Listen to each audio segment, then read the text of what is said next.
dia, boa tarde, boa noite. Hoje eu estou com a minha amiga Flávia Palácios, que vai se apresentar adequadamente. Flávia, super obrigado, muito obrigado mesmo por estar aqui comigo, Flávia. Oi, Hudson, obrigada a você pela oportunidade de estar aqui com você, falando um pouquinho. Já vou emendar aqui me apresentando. Por favor. É uma apresentação curta. Eu costumo dizer que eu sou a CEO sem currículo, porque eu fiz pouca coisa na minha vida, fazendo muita coisa dentro dela. Mas, enfim, eu estou há quase 20 anos aí no mercado financeiro, sempre na RBSEC, trabalhando com securitização. Então, eu entrei como estagiária, numa época onde o mercado era muito pequeno, então a própria RBSEC era pequena e o estagiário fazia tudo. Então, desde tirar cópia, fazer apresentação, ir em reunião, fazer a conta, planilha. Então, eu fiz um pouquinho de tudo dentro de uma securitizadora. Depois, fiquei grande parte do tempo responsável pela estruturação de operações de securitização, que talvez seja a minha grande paixão aqui. Eu gosto de estruturar, eu gosto do desafio de entender o que o cliente precisa de um lado, o que o investidor quer do outro, e como é que a gente, né, usando as ferramentas que a gente tem, a regulação, como é que a gente monta aqui o melhor produto. E hoje a RBSEC é uma plataforma de securitização independente, então hoje a gente faz mais do que só o que a gente fazia como uma securitizadora imobiliária. A gente faz outros tipos de securitização, agrícola, financeira. A gente tem atuado muito com startups e fintechs agora mais recentemente. Então hoje eu sou a CEO dessa empresa, que tem um pouco a humilde pretensão de desenvolver o mercado de securitização e, consequentemente, o mercado de crédito do país. E como eu só fiz isso a minha vida toda, o currículo só tem uma linha de trabalhou na RBSEC do início ao fim. Tem uma linha de empresa. Agora, em relação a atividades e projetos, são várias páginas, né? Você falou várias coisas aqui, né? Várias, né? Não, a Flávia sabe muito. Eu vou falar para vocês, Flávia, das pessoas que mais conhecem securitização no Brasil. Aprendi muito com ela, continuo aprendendo até hoje. Flávia, você falou aí de securitização, securitizadora, estruturação. Vamos lá. O que é securitização? Dá para explicar? Simples ou não? Eu acho que dá. Vamos lá. A securitização, essa palavra difícil que todo mundo confunde com seguro. Eu acho que ao longo de 20 anos trabalhando com securitização, por 10 deles a minha mãe achava que eu vendia seguro, até entender que não era.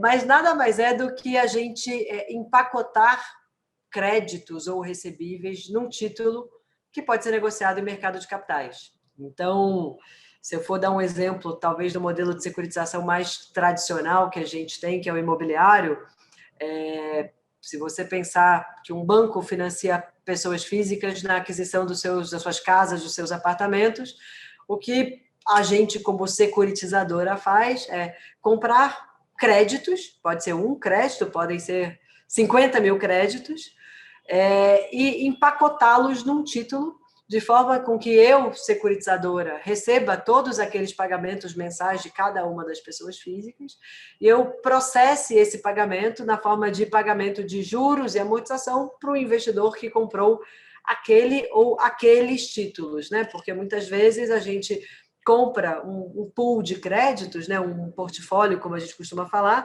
e eu não emito um título só, eu posso emitir títulos com senioridades diferentes e criar regras, e é aqui que está a estruturação, que eu falei que eu tanto gosto, que é a gente vamos lá, pensar... apaixonada por estruturação, explica o que é estruturar. Você pegou um monte de crédito, botou num outro papel, e aí?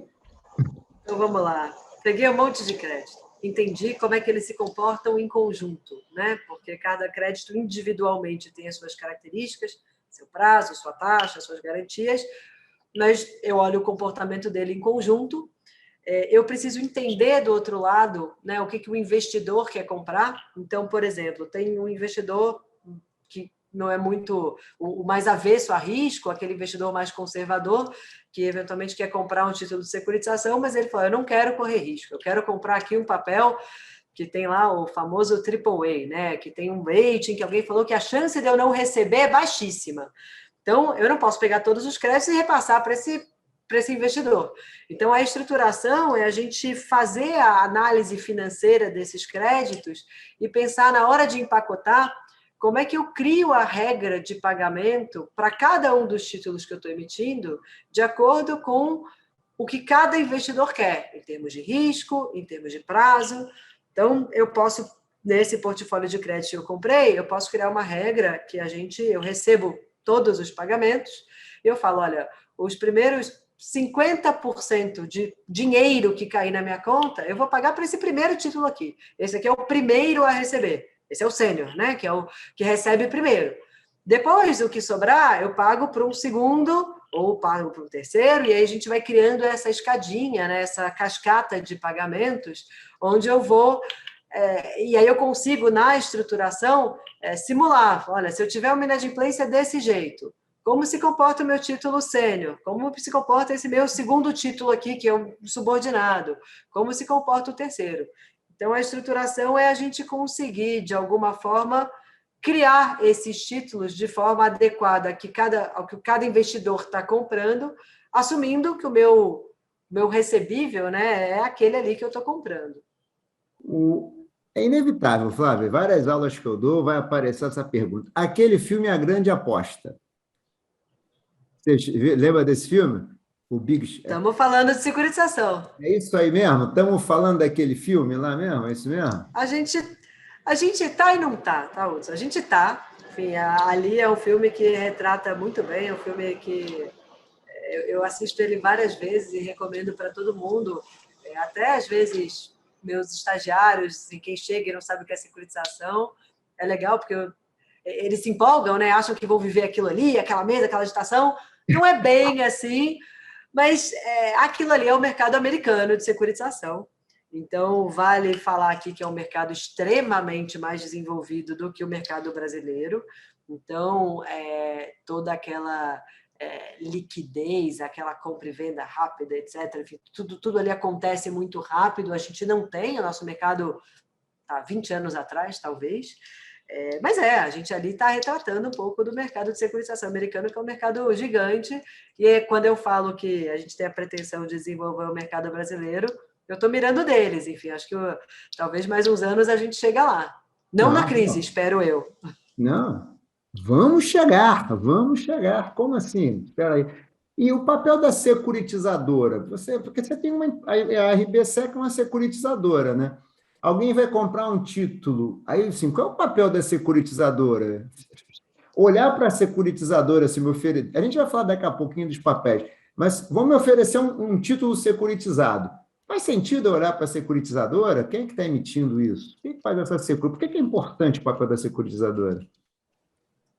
Faz, tá? Então, o investidor, no fim do dia, está casando com a securitizadora. Então, quem fez ali a junção, teve alguém que distribuiu, pode ter tido alguém que estruturou, mas o casamento de longo prazo ali é com a securitizadora, que é o agente. Assim, a securitizadora não é uma instituição financeira, mas ela é o agente financeiro que faz a transformação, né, do crédito em título. Então, a securitizadora, ela efetivamente compra os créditos, ela carrega isso no balanço da securitizadora de uma forma segregada para cada operação que faz e emite o título, que é o que o investidor vai comprar, e vincula uma coisa com a outra. Então, se eu comprei 50 créditos de um lado e vou emitir um título aqui, do outro, representando esses 50, eu crio um vínculo jurídico, sistêmico, etc. Esses 50 créditos estão atrelados a este título, pode ser um CRI, um CRA, uma debenture, e eu vendo esse título para o investidor. Mas eu asseguro para o investidor que esses 50 créditos e tudo o que acontecer com eles vão ser repassados para este título, e para nenhum outro, e nem para a securitizadora de forma própria. Então, a securitizadora, ela tem esse componente de proprietário fiduciário dos créditos, né? Talvez, se eu estiver comparando com o mercado de fundos de investimento, seria o equivalente, o paralelo, né? Quando você compra uma cota de um fundo, aquele fundo tem um administrador e um gestor ali. Quando você compra um título de securitização, você tem a securitizadora ali. E fora isso, a securitizadora é responsável pela gestão desse título. Então, o investidor, quando ele compra um título, alguém apresenta uma foto para ele do que é aquele título, né? Quais são os créditos, quais são as garantias, qual é a estrutura. Mas o que mais interessa no fim do dia é o filme, é entender como de fato aquele crédito vai se comportar. E dificilmente ele se comporta como previsto, né? A vida é dinâmica, créditos atrasam, antecipam, pré-pagam, executa garantia, renegociam. Então, a vida do crédito, muitas vezes, ela é dinâmica e a securitizadora faz essa gestão. Então, a securitizadora cuida da gestão do crédito, da gestão das garantias, das obrigações de quaisquer agentes que tenham aqui, da precificação do papel. Então, sou eu, securitizadora, que falo todo mês para a B3, né? Quanto é que aquele papel tem que pagar por aquele investidor. Então, eu acho que os investidores deveriam, sim, perguntar, né, quem é essa securitizadora, entender, é uma securitizadora que tem estrutura para fazer isso, que sabe fazer, que tem experiência em fazer, porque, de fato, isso faz diferença. E, Flávia, vamos lá. E você falou pegar as informações dos títulos. Essas informações são acessíveis para os investidores? Onde é que os investidores conseguem essas informações? Poderiam conseguir? Nem sempre. Eu acho que um dos pilares aqui de desenvolvimento do mercado de securitização no Brasil talvez seja essa ponta informacional. A gente hoje ainda não tem, a regulação exige algum tipo de informação, então existe publicamente de todas as securitizadoras informações disponibilizadas na CVM. As securitizadoras que são associadas à Anbima também disponibilizam informações na Anbima, mensalmente na Anbima, na CVM algumas informações são mensais, outras são trimestrais, mas se eu for te dar minha opinião pessoal, eu acho que essas informações obrigatórias, elas ainda são muito poucas e pouco tempestivas também. Então, além de pouca informação, ela não é dada tão tempestivamente quanto deveria para fins de acompanhamento do investidor. Então, o que a gente se esforça na RBSEC, por exemplo, é para dar mais informação do que aquilo que é obrigatório. Então, quem entra no nosso site para pegar informação dos nossos títulos, encontra hoje uma série de informações sobre os créditos, sobre a garantia, que nem sempre são as informações obrigatórias, mas a gente tenta dar a maior quantidade de informação possível. E eu acredito que tem uma curva também, porque os investidores estão aprendendo a analisar essas informações. Eles estão aprendendo a ler as informações. Então, a minha sensação é que quanto mais o mercado de investidores entender, mais informação vão demandar, o investidor é quem manda. Se o investidor pedir, a gente vai disponibilizar, e isso vai gerando um ciclo virtuoso aqui para o desenvolvimento do mercado. Legal. Agora me fala uma coisa. Assim, olhando assim, zero de jogo não é um negocinho simples, né? Uma coisa é assim, vou comprar um CDB. Você chega lá, tem um CDBzinho, o banco vem e tal. Aqui é um título que tem uma securitizadora, que é um título que empacota um monte de título e tal. Não é uma coisa simples. Aí aquela pergunta que sempre fica, por que eu investiria nesse título, então, podendo comprar aquele outro título simplinho, chega ali e compra? O que eles têm de vantagem? O que vantagem ele poderia ter, né? É verdade. É complexo, tá? Assim, por mais que a gente tente simplificar aqui a explicação, tem muita complexidade. Uns são mais complexos do que outros, mas acho que a gente tem alguns pontos aqui, né? Quando a gente fala de retorno e de risco, né, que qualquer investimento tem que analisar, aqui, eventualmente, os títulos de securitização, eles têm um retorno possivelmente superior ao título simplinho. Então, existe um prêmio de risco ali em função desta complexidade e que um investidor que entenda, ele pode se dar ao luxo de falar, olha, eu vou ter um título aqui que me paga um pouco mais, porque eu me dei o trabalho de entender e ficar confortável com um título um pouco mais complexo. Tá? Então, acho que tem um ponto que é isso. Acho que a gente tem normalmente, ou via de regra, tem-se um prêmio a mais. Aqueles que não têm prêmio a mais são os títulos de securitização que são os mais próximos dos títulos simplinhos que você comentou. Então, eu posso securitizar um único crédito devido por uma única empresa que o investidor já conhece. Então, por exemplo, a gente na RBSEC fez algumas emissões de CRI, que é o Certificado de Recebível Imobiliário, né? Eu estou falando do título de securitização especificamente com lastro imobiliário, para a Redditor. A Redditor é uma empresa pública, os investidores já conhecem, já compraram ações, eventualmente já compraram debêntures, então eles já entendem daquele risco. No que eu fiz um CRI da Redditor e falei, é uma estrutura muito simples, tem um único crédito, enfim, ficou mais simples, e aí o investidor eventualmente vai ter um prêmio menor, mas é um risco que é mais fácil de entender. E aí, pegando o próprio exemplo da Redditor, tem um outro benefício aqui, e esse benefício ele vale somente para os investidores pessoas físicas no CRI e no CRA, tá? Que é o Certificado de Recebível Imobiliário e do Agronegócio, que é a isenção fiscal. Então, qual brasileiro não gosta de isenção fiscal? Esses dois títulos eles são isentos de imposto de renda para a pessoa física, então foi uma forma que o governo encontrou de incentivar a liquidez para esses dois mercados tão importantes aí, né, para a nossa economia. Então, pegando o exemplo da Redditor, se eu pego um CRI da Redditor e pego uma debênture da Redditor, a debênture da Redditor tem imposto de renda sobre rendimento para a pessoa física que investir, enquanto o CRI não tem. Então, aqui eu trouxe uma vantagem adicional, que é a isenção fiscal. Isso vale para a pessoa física investindo diretamente no CRI e no CRA, ou investindo indiretamente via um fundo imobiliário que compra CRI, ou agora o novíssimo Fiagro, que pode comprar o CRA. Então, talvez essa seja um segundo ponto.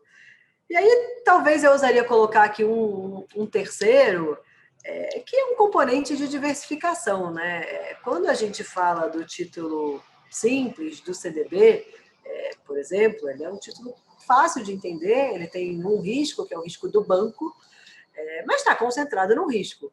Então, muitas vezes, o investidor, dentro ali dos seus investimentos de renda fixa, e aí cabe dizer aqui que a securitização via certificados ou via debênture é um investimento de renda fixa, então, muitas vezes, faz sentido diversificar, e por mais complexo que seja, quando você pensa em comprar um CRI, um CRA, uma debênture, que tem um portfólio de créditos por trás, que tem uma subordinação para proteger, às vezes você vai até olhar lá o relatório da agência de rating e ela vai dizer, olha, isso aqui é AAA. O risco de crédito é igualzinho um CDB do Itaú. E aí você vai, opa, é um risco de crédito avaliado por alguém que eu confio, um terceiro que sabe fazer isso, ele é igual, ele é mais complexo, está mais difícil de entender, mas ele paga uma taxa maior, então outra coisa boa, e eu estou diversificando, eu estou colocando aqui, né, o meu dinheiro em várias cestinhas. Então, a minha sensação é que cada vez mais esses títulos vão fazer parte da carteira de investimento aí dos investidores em geral, ou diretamente ou indiretamente via esses fundos que eu comentei. Por isso também, porque a diversificação ela é bem-vinda, né? Não, com certeza. Agora, eu fiquei curioso, o que você falou do Redditor, que foi uma operação simplinha, né? Um credor, o que é, assim, dá um exemplo, não precisa dar nome se não quiser, dos bois, dá um exemplo do que seria um complexo, assim, qual seria um tipo mais complexo, só para a gente ter uma ideia. Vamos lá, o complexo talvez seja...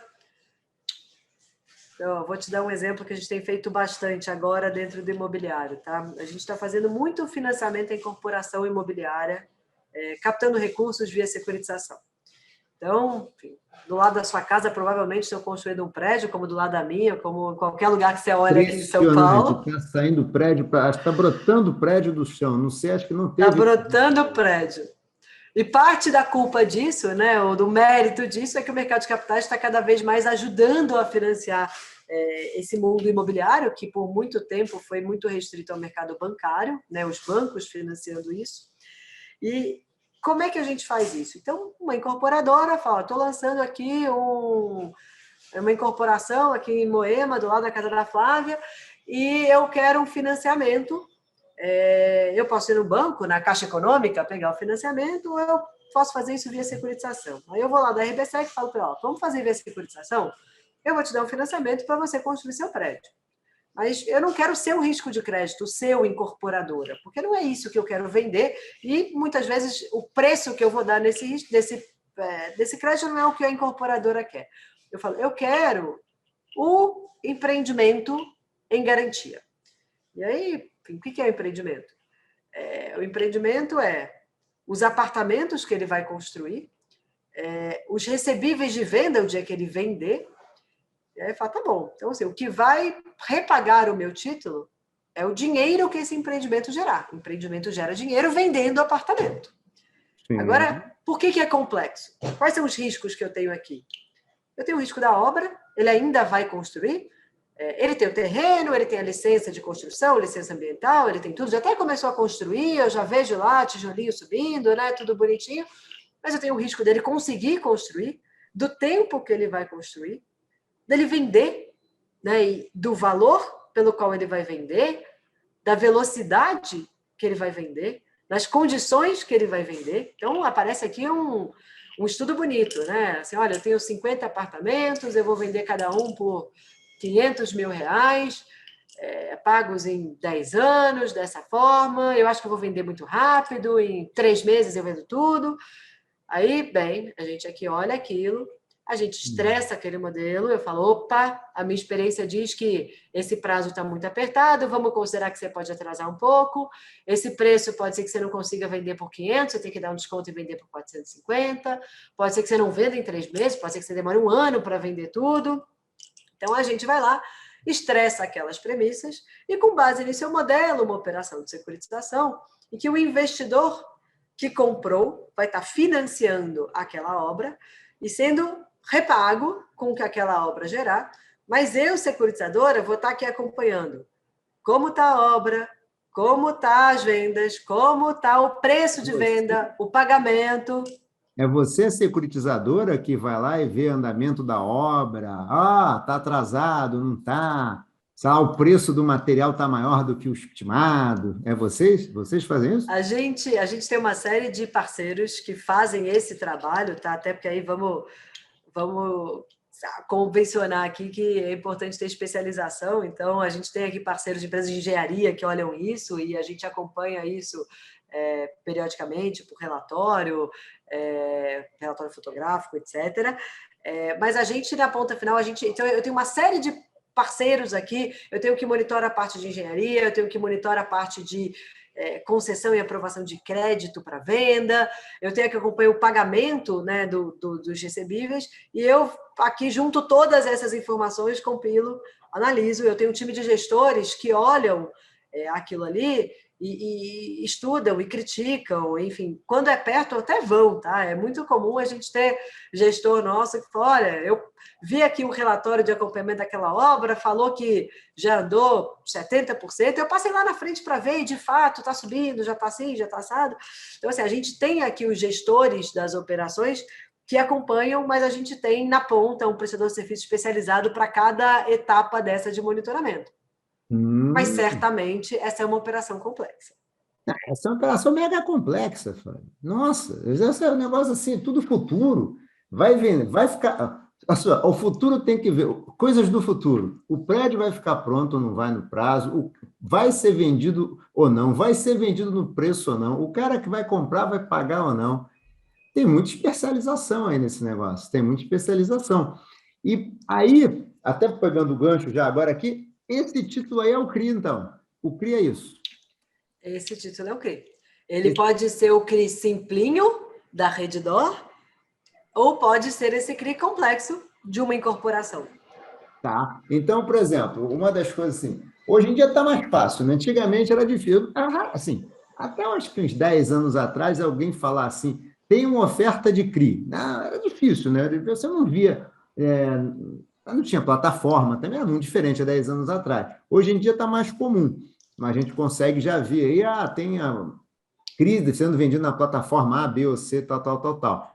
E o processo de compra desses títulos é tão simples quanto comprar o título, um CDB ou qualquer coisa, feito uma oferta, mas a gente vê, que é a pergunta, que quando tem um título sendo vendido, tem uma oferta, né? Tem toda uma documentação enorme, não sei, uns prospectos enormes e tal.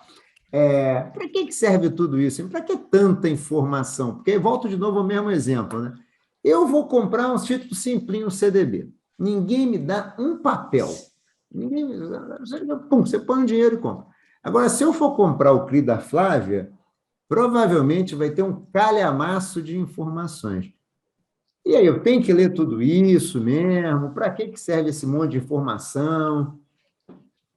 Assim, o mundo de mercado de capitais, ele exige esse calhamaço de papel e de informação ali. É diferente dos títulos bancários, o processo de emissão e venda de um título bancário, de fato, ele não requer nada disso. Aqui, acho que tem dois ângulos para a gente olhar, tá? Isso aí tudo é exigência regulatória. Então, se eu vou fazer uma oferta de qualquer título, de qualquer valor mobiliário, né? E aqui estamos falando dos de securitização, eu posso dizer que é um CRI, um CRA, uma debenture ou a cota de um FDIC. Qualquer das ofertas públicas desses títulos, elas são reguladas por quem? Pela CVM. Então, a CVM regula essas ofertas e a CVM exige que a gente dê informações completas acerca dessas ofertas. Então, quando eu vendo para um público de varejo, né, para o público em geral, para qualquer investidor, e faço uma oferta ampla, né, com divulgação, eu tenho que ter, por exemplo, o prospecto que você falou. Não só o prospecto, como eu tenho que publicar anúncio no jornal, dizendo, olha, estou começando a vender, vá lá no meu site, tem o prospecto. Antigamente a gente imprimia e parecia um catálogo telefônico, nossa, aqui entregando a idade, que ninguém conhece, nem prospecto, nem catálogo, mas enfim, a gente usava para aumentar o monitor, né? Quando o monitor estava muito baixo, a gente botava o prospecto aqui que ele levantava. Então, aqui é uma exigência regulatória. Eu preciso, perante o meu regulador, demonstrar que eu e o distribuidor que está vendendo aquele título prestamos todas as informações. E todas as informações, assim, o que tem ali? Ele tem um pedacinho que não é tão grande, que explica o que é. Então, tem a estrutura da operação, tem um desenho bonitinho, esquemático, dizendo, olha, essa incorporadora aqui pegou esse financiamento, deu essa garantia, tem a securitizadora, essas são as garantias. Tem uma seção ali que ela fala de fatores de risco. Eu brinco assim, não quer ler nada? Lê os fatores de risco. Pelo menos ali a gente conta quais são os riscos prováveis, né, ou possíveis ali, ou aquilo que a gente enxerga com relação àquela operação. Então, esse é um pedacinho pequeno. E qual é todo o resto? A gente coloca ali todos os documentos de tudo. Então, uma operação de securitização tem, talvez eu vou te dizer, no mínimo 6, 7, 8 contratos, talvez, e chega a 20, dependendo da estrutura da operação. Então, a gente coloca a cópia dos contratos. Eu, sinceramente, eu não espero que o investidor leia o contrato, o investidor final, mas, eventualmente, ele tem ali um assessor, alguém que vai poder olhar assim, e qualificar, ou fiquei preocupado aqui porque eu vi que tem esse fator de risco relacionado a essa garantia, quero entender melhor. Vou lá, olho no índice, qual é a página daquele contrato, deixa eu entender. Então, é uma questão de publicidade, tá? É uma exigência regulatória, e, inclusive, a CVM está mudando agora, está discutindo com o mercado agora para mudar justamente essa regulação sobre as ofertas, mudando, inclusive, a forma desse prospecto. Então, a CVM entendeu hoje que esse calhamaço ele mais complica do que ajuda, ou talvez seja um excesso de informação que leve a uma não leitura de nada, e está propondo para o mercado um novo modelo, mais enxuto, inspirado aí até no mercado europeu. Então, a ideia é ter um prospecto um pouquinho mais enxuto, as informações um pouquinho mais concisas, um pouco mais padronizadas, para facilitar. Eu recomendo que leia pelo menos o resuminho e os fatores de risco sempre. Eu costumo falar para os meus alunos o seguinte: quando você compra um título de um banco, você não precisa ler muita coisa, que você está comprando o título de um banco, o risco é banco, e tem uma supervisão do Banco Central que olha no detalhe, né? Tirando o título de banco ou título público, todo o resto, basicamente, tem esse volume de informação para garantia do investidor, né? Então, é bom que leia, né? E, inclusive, só aqui eu vou aproveitar só para fazer propaganda, né? Eu fiz um paper para o CFA Brasil chamado Abundância de Informação e Efetividade Informacional, que era justamente para balizar as conversas do CFA Brasil com a CVM sobre essa questão do prospecto. Tem até uma proposta lá, que eu coloco lá, que é, se você quer vender alguma coisa de investimento, primeiro fala dos riscos. Porque se a pessoa conhecer o risco, quando ela olhar para o retorno, ela olha com cuidado. Agora, se você encantar o cara com retorno, quando ele vai para o risco, a tendência dele é, não, já gostei do retorno, não quero saber do risco. Então, muda um pouquinho. Fala primeiro do risco. Mas legal, achei muito bom. Aí, eu vou te fazer uma pergunta, que é uma coisa que já me perguntaram uma vez. Tem CRI, tem CRA. Uma agrícola, mas por que precisa ter CRI e CRA? Por que não pode ser um certificado de recebível, CR, isso é isso? Eu acho que deveria ser, tá? Eu É? sinceramente acho que a securitização talvez devesse ser mais genérica. Mas, assim, nem genérica. Eu acho que deveria existir um certificado de recebível e o A, E, I, O, U, ou seja, qualquer sufixo que a gente coloque aqui, ele deveria ser para facilitar o investidor. Enfim, tem investidor que gosta mais de um mercado, de outro, então, mas eu acho que deveria ter o certificado de recebível de energia, de precatório, de, enfim, títulos verdes, de saneamento, não só imobiliário e agrícola, tá? Então, eu acho que o CR deveria ser letra maiúscula e o sufixo aqui eu deveria ter uma variedade enorme. Mas ele existe justamente para qualificar ali para o investidor de que tipo de recebível a gente está falando. Então, para ser um I, né, para ser um CRI, o meu recebível ele tem que ser oriundo do mercado imobiliário, de uma transação imobiliária, de uma compra e venda de imóvel, de um financiamento de imóvel, de um aluguel de imóvel, ou ele tem que ser destinado para o investimento imobiliário. Então, eu posso ter uma dívida que vai ser para construir o prédio ou para comprar um hospital, como no caso da Redditor. Então, se ele estiver ligado ao investimento imobiliário, ele pode lastrear um CRI. Quando eu falo do CRA, o meu lastro tem que ser oriundo de uma transação do agronegócio, então pode ser compra e venda de soja, né? Eu posso ter aqui uma commodity sendo negociada, ou eu posso ter a destinação de recursos. Eu posso ter uma empresa tomando uma dívida para comprar um recurso oriundo aqui da cadeia do agronegócio. Então, a letrinha serve para diferenciar, e eu tenho investidores que gostam de investir no agronegócio e não gostam de investir no imobiliário, que gostam de investir no imobiliário e não gostam no agronegócio. Então, a letra, ela traz essa diferenciação na largada, e no caso específico desses dois que a gente está falando, a isenção fiscal está carimbada para eles. Então, a isenção fiscal que a gente falou, ela tem para o CRI e para o CRA. Então, se eu tivesse um certificado de recebível sem a letrinha, talvez ficasse mais difícil. A gente faz muita securitização, o que não é CRI nem CRA, a gente faz via debenture. Na ausência... Agora você complicou. Tem um outro Ixi. título chamado debenture, que acho que... E você faz securitização com debenture, é isso? Eu faço. Enquanto alguém não cria, e aí estamos trabalhando para que alguém crie o tal do certificado de recebível, mais genericamente falando, a forma da gente securitizar via uma companhia securitizadora, recebíveis que não sejam imobiliários ou do agronegócio, é emitindo uma debênture. Assim como o CRI, assim como o CRA, é um título de renda fixa, e eu empacoto recebíveis e vinculo a essa debênture. Mas, por exemplo, aqui eu posso fazer um empacotamento de um recebível em uma fintech, por exemplo. Então, a gente fez agora, recentemente, uma securitização para uma fintech que faz financiamento de placas de energia solar. Então, o recebível que ela gera é porque ela pode vender para o Hudson, financiar a sua aquisição de uma placa de energia solar para colocar na sua casa. E ela faz isso para vários compradores de placa de energia solar. Então, eu, como securitizadora, comprei esses recebíveis e, como não era nem imobiliário nem agrícola, eu empacotei uma debênture que foi vendida para investidores.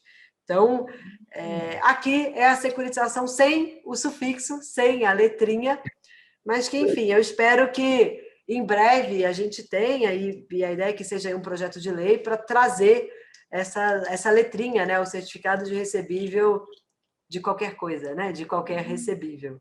Então, é bom então, até para quem está pensando em investir, sempre prestar atenção. Debênture pode não ser tudo igual, pode ser que não são todas iguais, óbvio, são diferentes, mas tem debênture, digamos, debênture, que foi emitida por uma empresa, tá? E tem uma debênture que pode ser uma debênture que é uma debênture de securitização. E a forma de você ver isso é você olhar o nome do emissor. Se ela é uma debênture de securitização, o emissor tem que ser uma empresa, uma companhia securitizadora. E que tem que ter isso no objeto social, no nome. Então, para você saber se você está comprando debênture de uma empresa ou uma debênture de securitização, olhe se ela foi emitida por uma empresa, se chama XPTO Securitizadora, aquilo é uma debênture de securitização, muito possivelmente. Tá. Deixa eu te fazer uma pergunta, Flávia, porque assim, você, quando deu o exemplo do imóvel, tem uma complexidade, acompanhar a obra, não sei o quê. Você, para fazer um CRI, tem essa complexidade. Então, você vai ter que espelhar essa complexidade para o agrícola. Se você quiser fazer um CRA, você vai ter que ter, vai ter, não, você tem, com certeza, uma equipe, então, para entender de agronegócio. E se você quer se financiar essa fintech aí da energia solar, também vai ter que ter uma galera, parceiros na especialização. É isso mesmo? É isso.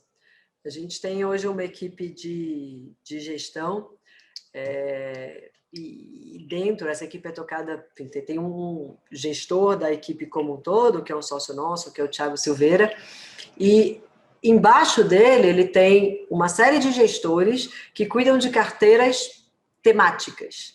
Então, até mais do que a segregação por imobiliário, agrícola, dentro do imobiliário, por exemplo, a gente tem uma pessoa que é especializada no acompanhamento das operações imobiliárias dos CRIs residenciais. Então, essa pessoa entenda de construção, de venda de imóvel. Então, temos lá Débora, especialista nisso aqui. A gente tem uma pessoa que cuida muito das operações de shopping, por exemplo, que é outro mundo, que é outra dinâmica. E a mesma coisa a gente tem aqui para o agronegócio, eu tenho. Mas por quê? Tá? Porque a gente entendeu que para você fazer uma gestão preditiva, né, das operações, para eu poder, de alguma forma, tentar antecipar problema, a bem da verdade é que uma operação de securitização, se ela acontece como foi previsto lá no início, está tudo certo e o sistema faz tudo quase sozinho. Mas isso não acontece, essa não é a vida real. Eu nunca vi uma obra entregar exatamente no dia previsto, eu nunca vi alguém vender exatamente na velocidade prevista, eu nunca vi o shopping faturar na vírgula aquilo que ele falou que faturaria daqui a 5 anos. Então, para cuidar desse filme, né, e não da foto, a gente achou importante ter ali a especialização, porque, enfim, eu tenho o Thiago, por exemplo, é o gestor. Falei nome aqui, aí me compliquei, porque são 2 Thiagos. Mas na equipe do Thiago Silveira, tem o Thiago que toca a equipe, as operações de shopping, por exemplo. Então, ele sabe dizer de uma forma geral: olha, o mercado está pior, está melhor, está vendendo mais, está com mais atraso, movimento dos shoppings aumentou, caiu. Por quê? Porque ele acompanha uma carteira de 40 shoppings. Então, ele consegue julgar, ele olha e fala, olha, pandemia, né? Pandemia que o mercado de shopping sofreu muito. Então, a gente conseguiu olhar para o mercado de shopping e falar, olha, esse aqui está fechado, esse está fechado, esse está fechado, esse reabriu, porque esse está não sei qual cidade que foi liberada primeiro. Na hora da reabertura, como é que foi a velocidade de retomada do movimento, das vendas. E aí ele consegue, que é aí que está a inteligência da gestão, capturar aquilo que está fora. Então, eu falo, olha, eu tenho 40 shoppings aqui, todos eles aumentaram as vendas. Opa, esse aqui foi o único que caiu. Que estranho, né? No mês de setembro, todos os shoppings aumentaram e um único shopping caiu. Vamos entender o que aconteceu? Aí ele vai lá e entra no micro. Esse shopping está numa cidade que sofreu uma enchente, ou que teve a pandemia piorou. Pode ser uma explicação. Ou a explicação que a gente não gosta de ter, mas ela pode acontecer. Será que temos um caso de fraude? Será que eu tenho que investigar se tem alguma coisa errada nesse caminho? Então, o gestor especializado ali, ele tem essa capacidade, ele entende mais dos negócios e ele tem essa capacidade de criticar, de julgar, de antecipar. Ele vê movimento em algumas operações, ele fala, opa, eu estou vendo isso acontecer nessa aqui, provavelmente vai ter esse problema nas outras. Como é que eu vou me precaver, né? Como é que eu antecipo esse problema para gerar o mínimo impacto possível nos títulos que eu emiti? A gestão ativa, então, né, Flávia? No sentido de que não fica só olhando o que aconteceu e contabilizando, vamos chamar assim. A gestão ativa, vai lá no shopping, conversa, vai lá no cara que está vendendo os apartamentos e pergunta, mas o que está acontecendo? Você não está vendendo por quê? É isso mesmo? É isso. No limite, liga lá se fingindo de comprador do imóvel para confirmar se de fato a tabela de venda que a gente recebeu é a que está sendo praticada. Então, é Nossa, óbvio que isso tudo é por amostragem ou é em transações que tem lá alguma bandeirinha vermelha, né? Algum sinal de que sim, algo vai sim. errado. A gente não consegue fazer isso para todos, mas é isso. O que a gente quer nessa gestão mais ativa ali é justamente isso. Ó. Tem uma coisa errada, vai lá visitar, vai conversar, vai falar com o superintendente do shopping, vai falar com o gerente ali de vendas, vai falar com a trading lá que está negociando a commodity, vamos entender. Uau, nossa, impressionante, hein? Tem que, ou seja, é, tem uma rentabilidade maior, porque tem um risco maior, e exige um trabalho maior também, né? Porque, mais uma vez, comparando com o CDB, a tesouraria do banco vendeu o CDB, fez o empréstimo, não sei o que, meio dentro de casa. Aqui não, né? Tem que olhar, tem que comparar o shopping com outro shopping, não sei o quê, ir lá, enfim, o quê. Simples não, hein? Não é simples não. Nossa, Flávia, está chegando o final, desculpa, mas então vou ter que fazer uma pergunta aqui que eu acho que é fundamental. Como é que, e bem, tenho tantos anos ouvindo falar, né, que tinha Ambima, crédito privado, não sei o que e tal. Qual é o seu cenário? Como é que você está vendo agora essa questão do crédito privado? Chegando o nosso momento, até te pergunto pelo seguinte: a gente estava com taxa de juro baixa, acho que todo mundo estava falando, acho que agora é do crédito privado, porque vai ter. Né? Se a taxa de juros está subindo, a inflação está mais alta, né? Para quem mais velho como eu, fica aquelas negócio do passado, nossa, de novo. Como é que você está vendo, hein? Às vezes ano que vem ano de eleição, então ano mais turbulento também, mas vamos pensar num prazo mais longo. Como é que você está vendo? Chega a hora do crédito privado? Chega a hora da securitização? Ou a gente, sei lá, vai ficar mais um tempo arrastando aí, esperando mais? Eu acho que chegou, Hudson. Assim, acho que a gente agora, de fato, pode olhar para esse mercado de crédito privado como um mercado, de fato, em pleno desenvolvimento. Eu vou deixar os cenários políticos aí de fora, que a gente sabe que o Brasil sempre pode piorar as coisas aqui. A gente tem algumas complexidades muito Quase específicas. inesgotável a nossa capacidade aqui, né?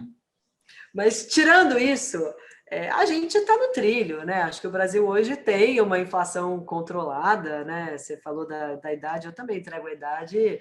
Eu lembro dos preços remarcados no supermercado enquanto você fazia compras. Então, Isso aí. a gente tem inflação controlada, a gente tem uma taxa de juros baixa. Tá subindo, mas ainda tá baixa, né? A bem da verdade é que tava baixa demais, eu acho, para o cenário Brasil. Então, a gente tá. Quem imaginou que o Brasil ia sustentar uma taxa de juros de um dígito, né? Por tanto tempo, e eu acho que o Brasil veio fazendo, do ponto de vista econômico, né, o dever de casa para que esse cenário seja sustentável e talvez seja o principal pilar para esse desenvolvimento do crédito, mas eu acho que os outros pilares também estão andando. Então, a participação do mercado de capitais como uma alternativa de financiamento para esse crédito está acontecendo, o mercado de capitais está se desenvolvendo, está crescendo, e é um crescimento que eu acho que não para e não vai parar tão cedo, porque a gente ainda tem muito potencial, né? O Brasil ainda tem muito potencial de investimento, né, de pessoas físicas ainda não realizado, muita gente que ainda está lá com dinheiro na poupança e não migrou ainda para o mercado de capitais, então tem um potencial de crescimento, e aí falo de investidores pessoa física, falo de institucionais e falo até de estrangeiros, né, que às Verdade. vezes tem um pouco de receio de entrar no Brasil, e eu acho que esse cenário mais estável tende a atrair mais, então a gente tem mais capital. A parte de infraestrutura de mercado para o mercado de crédito está melhorando muito. Então, quando eu falo de infraestrutura de mercado, eu estou falando talvez de tecnologia, mas também um pouco de regulação, para que esses negócios, enfim, você não consegue fazer em escala operações de securitização se você depender só de papel. Imagina se para cada venda de crédito você tiver um contrato assinado.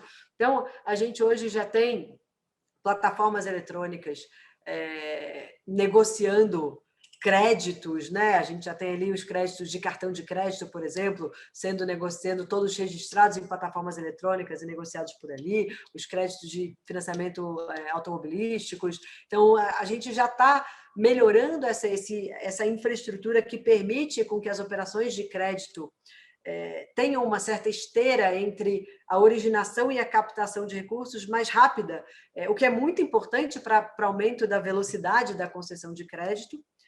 E talvez um terceiro ponto, a gente tem novos entrantes, né? Talvez a gente tenha aqui que dar as boas-vindas para esse mundo das fintechs que chegaram agora e muito rapidamente estão mudando a dinâmica do crédito, né? Eu acho super interessante quando a gente vê os bancos reagindo ao movimento das fintechs, que chegaram, aqui, carinha de tecnologia, etc., mas o cara começou a dar crédito competitivo, crédito menos burocrático, mais rápido. Então, opa, se eu posso tomar um crédito rápido, fácil e etc., então, por que não? Então, eu tenho novos entrantes nesse mundo de crédito também, e esses entrantes específicos estão 100% conectados com o mercado de capitais, então eles estão se financiando via operações, basicamente operações de securitização. Então, acho que essa combinação desses três pontos, eu acho que posso concluir que sim. Acho que a gente está num excelente momento para o crédito privado e acho que é hora de todos nós nos engajarmos aqui, cada um nas suas pontas, para fazer sua parte para acelerar esse desenvolvimento. Mas eu estou bem otimista. Pô, legal, Flávio. Torço muito, né? A gente que tem uma militância em mercado de capitais, a gente tem que tomar cuidado entre o que é torcida, né, e o que é. Mas eu acho que não é torcida, não. Acho que eu concordo com você, não é torcida, não. Acho que como solavanco daqui, outro da lá, né? Como diria aquela música antiga da Elis Regina, são dois para lá, dois para cá, que fica dois para um lado e um para cá, né? São dois para lá e um para cá. A gente vai andando para frente, eu acho que sim. Flavinha, adorei. Vou te pedir para deixar uma mensagem final aqui para nossa plateia, nossa audiência, para a gente poder encerrar. Obrigada, antes de mais nada, pela oportunidade.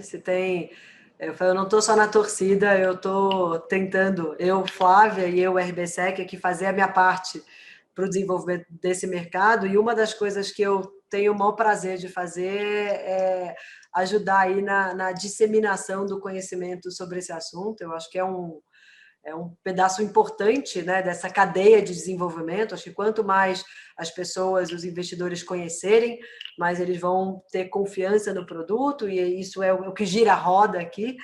Então, talvez o meu recado final seja até de dizer que, enfim, estou sempre super aberta aí para conversar mais.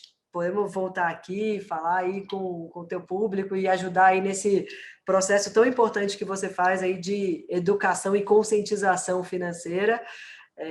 A gente na RBSEC é super favorável aqui, é uma transparência muito grande com relação ao que a gente faz e a tentar simplificar aquilo que é complexo, mas que, enfim, a gente entende a importância da simplificação. Então, fica aqui o recado de portas abertas para quem quiser procurar saber mais, pode fuçar lá no nosso portal, tem bastante informação. Não encontrou, pode me mandar uma mensagem no LinkedIn pedindo qualquer coisa, que talvez eu demore um pouco, que eu sou um pouco enrolada, mas eu tenho o maior prazer aqui em ajudar a disseminar conhecimento e aprender também. Eu brinco que eu ensino e eu aprendo na mesma medida aqui o tempo todo, porque a gente está construindo o mercado, né? Não tem um mercado pronto para alguém ensinar. A gente está construindo e toda hora a gente está criando algo novo. Não. E você falou a pura verdade, quem ensina aprende. Por isso que eu adoro dar aula, porque você aprende o tempo todo. É uma maravilha. Flávia, Excelente. Adorei. Super obrigado, muitíssimo obrigado mesmo, adorei. Esse episódio de Investimento Aberto sobre securitização tá show, hein? Flávia, muito obrigado mais uma vez. Obrigada. Bom dia, boa tarde, boa noite. Investimento Aberto, aqui mais um episódio hoje com a Flávia Palacios. Obrigado, Flávia. Abraço a todos. Obrigada.